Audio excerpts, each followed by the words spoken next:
A very good morning to all students here. Today our topic is poverty, chapter number 7 in Indian economy. It's a new chapter, poverty. First of all, today I'll tell you some 6 or 7 main concepts of poverty. 1 or 2 marks questions in board paper. These are some of the basic concepts which are starting. Number 1 is what is poverty? गरीबी क्या है, poverty क्या है। देखो आपको इस chapter को मैं ऑलरेडी एक बार स्कूल में करा चुका हूँ बहुत अच्छे से। More than 5 or 6 days I had spent on that chapter. Now I'll complete this chapter within 2 or 3 days because it's not much more longer chapter. So first of all we'll start our concept with a basic concept of poverty. What is poverty? What is poverty line? How many of type of poverty is here? What are the trend of poverty? What kind of poverty? Chronic unemployment, chronic poverty, and what is per capita income? What is poverty line? How can we manage or how can we calculate poverty line? There is so many questions are here.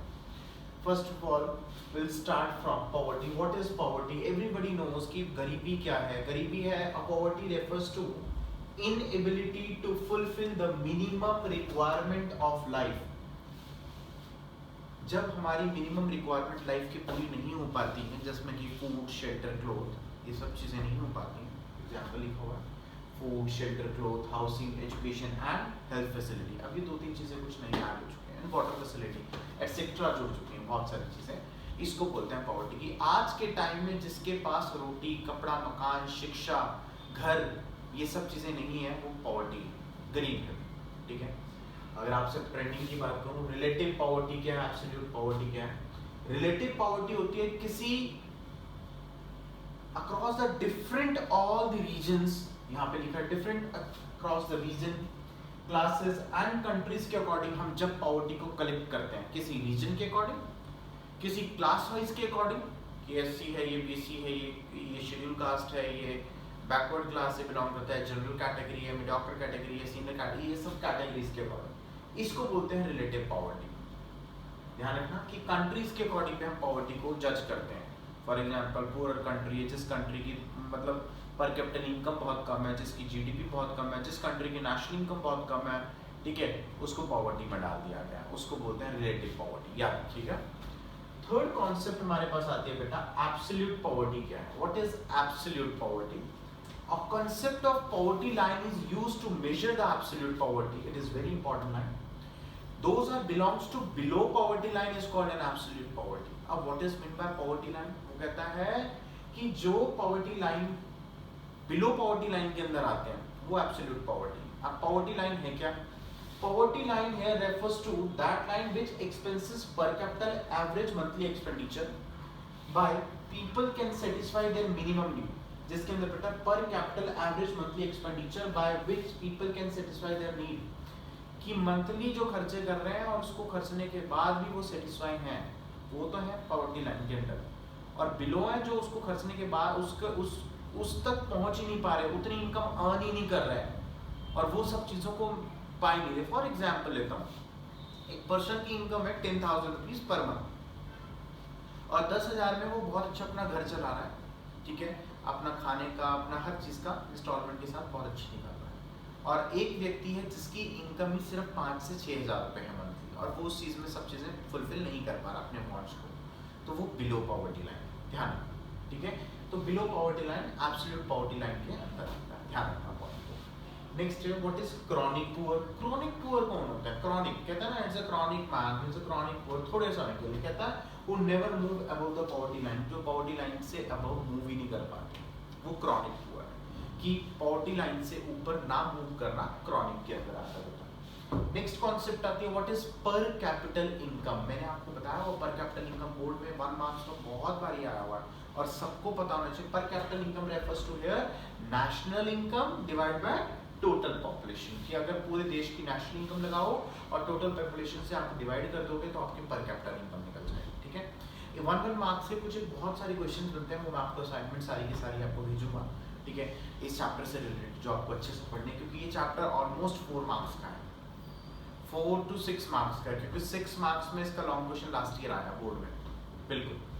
तो इस बारी 4 marks में आता है, 6 marks का कंफर्मली नहीं बोल सकते, बट 1 मार्क्स का क्वेश्चन तो कंफर्म है, आता ही आता है चैप्टर से। तो 1 मार्क्स के लिए मैं आपको असाइनमेंट भी भेजूंगा, 6 मार्क्स और 4 मार्क्स के असाइनमेंट जरूर भेजूंगा मैं आपको, ठीक है। नेक्स्ट आज का आपका काम ये है कि आपको पेज नंबर 138 पे बुक के अंदर ट्रेंडिंग दे रखी है, ट्रेंडिंग जो फर्स्ट 5 ईयर प्लान से लेके लास्ट 5 ईयर प्लान तक पढ़नी है आपको, और उस ट्रेंडिंग के अंदर बेटा रूरल और अर्बन के बारे में बता रखा है पूरा। 1960 to 61 से लेके 2011-12 तक आपको पूरी रूरल और अर्बन पॉवर्टी लाइन ट्रेंड आपको गिवन है, जिसके अंदर आपको पूरा पढ़ना है टोटल पॉपुलेशन कितनी है और उसमें से नंबर ऑफ पुअर फैमिलीज उससे उस ईयर तक। फॉर एग्जांपल 1960 से 61 में यहाँ लिखा हुआ है there is 17 crore people are in poor. Number 2 percentage of population of total is 34 crore, 34 crore में से 17 करोड़ लोग गरीब हैं। तो ये पॉवर्टी का ट्रेंड है, ये आपको पता होना चाहिए। अप टू 2012 तक का बुक्स में लिखा हुआ है, आपने इसको नेट पे सर्च करके अप टू 1920 तक का ट्रेंड पूरा फॉलो करना और पता होना चाहिए। आपको ये नोटबुक में बना के पूरा टेबल ट्रेंड का मेरे को भेजना है आपने, ठीक है। इसका ग्राफिकल रिप्रेजेंटेशन भी कर रखा है थ्रू टाइम सीरीज ग्राफ के अकॉर्डिंग, ठीक है। तो आप अगर वो बना लो तो दी बेस्ट है। वैसे तो पेपर के अंदर आपको उसको बनाने की जरूरत नहीं है, बट आपको ट्रेंड पता होना चाहिए for the basic knowledge, for the basic knowledge, ठीक है। इसलिए मैं आपको एक ट्रेंड बता रहा हूँ 138, 139, 140 पेज पे बहुत अच्छे से गिवन है। ट्रेंडिंग आपको पढ़नी है रूरल की और अर्बन पॉवर्टी। नेक्स्ट कॉन्सेप्ट आती है why should the poverty line cut off be determined in the income or its type of consumption। Income के मामले से आप कैसे मतलब poverty line को एक मेजर कर सकते हो और कंजम्पशन लेवल से कैसे मेजर कर सकते हो कि इंसान बहुत ज्यादा कंजम्पशन कर रहा है, एक फैमिली में 10 लोग हैं तो कंजम्पशन ज्यादा होगा, नेचुरल होता है। अगर इनकम उनकी कांस्टेंट है नेचुरल होता है बिलो पॉवर्टी लाइन के अंदर आएंगे, फिर क्योंकि उतनी इनकम जितनी कम होगी तो उतनी वो कंजम्पशन नहीं कर पाएंगे ना। तो ये सब क्या है आपके पास पॉवर्टी लाइन का कट ऑफ पॉइंट है। Cut off point poverty line का आपको पेज नंबर यहाँ पे आपको जो गिवन है ध्यान रखना, कट ऑफ पॉइंट पर इसका है 137 पेज पे आपको इसका आंसर गिवन है। इसके अंदर 2 पॉइंट्स बनते हैं, वो दोनों पॉइंट मैं आपको डिक्टेट कर रहा हूँ कि कंजम्पशन रिफ्लेक्ट करती है बेटा यहाँ पे गुड्स और सर्विसेज को, इंडिविजुअल और फैमिली के। अगर जितनी बड़ी फैमिली होगी उतना ज्यादा आपको कंजम्पशन की जरूरत पड़ेगी, उतनी ज्यादा इनकम की जरूरत पड़ेगी। फैमिली स्मॉल है, कंजम्पशन कम होगी, इनकम की भी कम जरूरत पड़ेगी, ठीक है। इसमें कट ऑफ पॉइंट ये लिखना है। दूसरा, data is not available on the distribution of income. आपको इसमें डाटा अवेलेबल नहीं होता distribution of income. Cut off point का इसका पॉइंट बनता है, ठीक है। इसको डिटरमाइन करके इसके अंदर कुछ एक पॉइंट्स हैं वो आपने लिखना है। लास्ट क्वेश्चन है बेटा, how is poverty line fixed in India. India में पॉवर्टी लाइन को कैसे फिक्स कर देते हैं, वो मैंने एग्जांपल दिया ना कि एक पॉवर्टी लाइन कि जिनकी पर कैपिटल इनकम बहुत कम है, जिनके मंथली एक्सपेंडिचर बहुत ज्यादा है, उनकी इनकम से वो इसके अंदर आते हैं। पॉवर्टी लाइन ट्रेंड है इंडिया के अंदर, फिक्स कर दिया गया। कहता है कि जिनकी कंजम्पशन बहुत ज्यादा है, जिनके खर्चे बहुत ज्यादा हो रहे हैं, ठीक है, जिनकी फूड आइटम्स पर कैपिटल इनकम से एक्सेस में है, ठीक है, जिनकी इंस्टॉलमेंट्स ज्यादा है, जिनके एक्सपेंडिचर वही हो गया ना पॉइंट, जिनकी एक्सपेंडिचर्स बहुत ज्यादा है, ठीक है। उसके साथ साथ जो वर्किंग अहेड है, फैमिली में रहते तो 5 लोग हैं और वर्किंग सिर्फ एक बंदा कर रहा है, ये 2 बंदे कर रहे हैं, खाओ उसमें से 5 मिल रहे हैं, तो वो प्रॉब्लम है, वो हमारी ट्रेंडिंग रेशियो के अंदर फिक्स्ड कर देंगे पॉवर्टी लाइन ट्रेंडिंग में। बेटा हमने पॉवर्टी लाइन ट्रेंडिंग में 18 से कम ईयर तक के 18 से कम ईयर तक के चाइल्ड जो है उसको एग्जम्प्ट कर रखा है, उनको छोड़ दो। उसके अलावा 18 से अबव जितने चाइल्ड हैं, जितने बड़े हैं, ठीक है, उनको 18 के अबव मेजर आ जाते हैं, माइनर नहीं रहते वो। तो उसके बाद जितने लोग अर्निंग करेंगे वो सब कैलकुलेट होगा, जो नहीं कर रहे वो सब यहाँ पे फिक्स कर दिया कि ये जो नहीं काम करेंगे तो इकोनॉमिक के अंदर आए, ठीक है। आज के लिए बेटा मैंने आपको सारे टॉपिक आपको बेसिक कॉन्सेप्ट्स क्लियर करिए। कल मैं आपके इसके कॉजेस कराऊंगा और कल मैं आपको योजनाएं कराऊंगा। 2 सबसे इंपॉर्टेंट क्वेश्चन कराऊंगा बोर्ड के 6 मार्क्स के। आज के लिए आपको ये बेसिक सारे कॉन्सेप्ट क्लियर करनी है। ये 3 क्वेश्चन 7, 8 और 9 ये 3 क्वेश्चन आपको नोटबुक में आज शाम को 6 से 7 बजे मेरे को लिख के भेजना है बेटा। 6, 7, 8 and 9 3 questions are given to you. Urban rural poverty trend given to you in page number 138. Page number 139 why should the poverty line cut off to be determined in the terms of income and the terms of consumption. Next one is how is poverty line fixed in India. This is very important question कि कैसे fix करा जाता है बेटा। 3 marks के 3 questions बनते हैं आपके। ठीक है। 3 मार्क्स के अंदर ये 3 क्वेश्चंस बनते हैं।